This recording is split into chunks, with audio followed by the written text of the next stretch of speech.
Hi friends, welcome to our channel. Friends, ఇవాల్టి వీడియోలో తెలంగాణలో రేషన్ కార్డ్‌కి అప్లికేషన్ ఫారం ఎలా ఫిలప్ చేసుకోవాలో ఈ వీడియోలో అయితే తెలుసుకుందాం.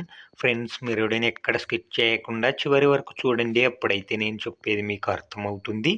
మీకు ఈ వీడియో నచ్చితే ఒక లైక్ చేసి, అలాగే ఇంతవరకు మన ఛానల్ సబ్స్క్రైబ్ చేయని వాళ్ళు ఎవరైనా ఉంటే వెంటనే సబ్స్క్రైబ్ చేయండి ఫ్రెండ్స్. లేట్ చేయకుండా టాపిక్‌లోకి వెళ్దాం రండి. అప్లికేషన్ ఫారం ఫిలప్ చేయు విధానం. కార్డ్ టైప్ దగ్గర ఇక్కడ టిక్ మార్క్ అయితే ఇవ్వండి. రేషన్ కార్డ్‌కి ఎవరైతే అప్లై చేసుంటారో వాళ్ళ Aadhaar number, name, head of the family member name, వాళ్ళ ఫాదర్ నేమ్, జెండర్ దగ్గర మేల్ అయితే మేలు, ఫీమేల్ అయితే ఫీమేల్ దగ్గర టిక్ మార్క్ వేయండి.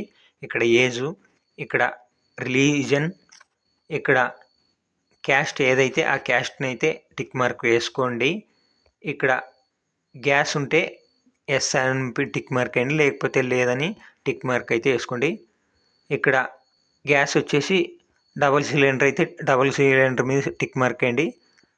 సింగిల్ అయితే సింగల్, లేకపోతే నో అనే సిలిండర్ దగ్గర అయితే టిక్ మార్క్ వేసుకోండి. ఇక్కడ గ్యాస్ కంపెనీ నేమ్ ఏదైతే ఆ దగ్గర టిక్ మార్క్ అయితే వేసుకోండి.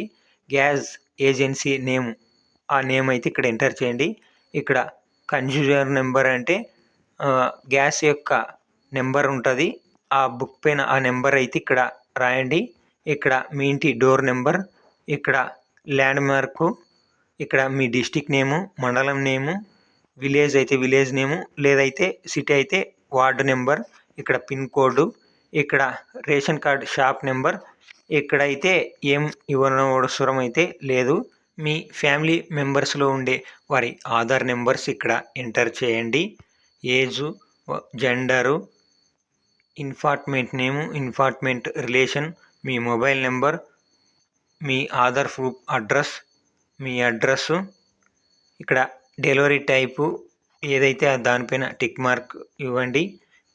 ఫిలప్ చేసిన application form Aadhaar xerox, PAN card xerox కానీ, ఓటర్ కార్డ్ జిరాక్స్ కానీ, ఇక్కడ మీ సిగ్నేచర్ ఇవన్నీ తీసుకొని వెళ్ళి మీ సేవా సెంటర్లో అయితే అప్లై అయితే చేసుకోండి ఫ్రెండ్స్. మీకు కొత్త రేషన్ కార్డు రావడం అయితే జరుగుతుంది ఫ్రెండ్స్.